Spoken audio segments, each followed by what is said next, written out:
તો વાત કરીએ બનાસકાંઠાની તો બનાસકાંઠા જિલ્લાના અમીરગઢમાં પણ સજ્જડ બંધ જોવા મળ્યું કે જ્યાં એસસી સમાજ દ્વારા અનામત મુદ્દે ભારત બંધનું એલાન આપવામાં આવ્યું છે ત્યારે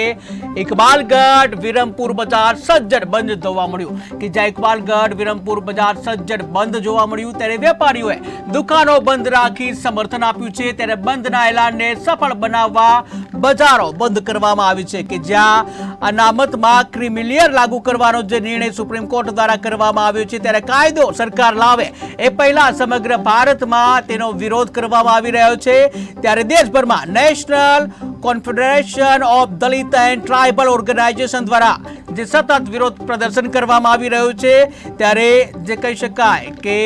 અમીરગઢમાં પણ તેના પડઘા જોવા મળ્યા હતા જે અમીરગઢમાં પણ જે બજાર બંધ જોવા મળ્યું હતું જ્યાં વેપારી દ્વારા પણ સમર્થન આપવામાં આવ્યું હતું ત્યારે અમીરગઢ સજ્જડ બંધ જોવા મળ્યું એસટી સમાજ દ્વારા અનામત મુદ્દે બંધનું એલાન કરવામાં આવ્યું હતું આ સાથે જ ઇકબાલગઢ વિરમપુર બજાર પણ સજ્જડ બંધ જોવા મળ્યું જ્યાં વેપારીઓએ દુકાનો બંધ રાખી સમર્થન આપ્યું।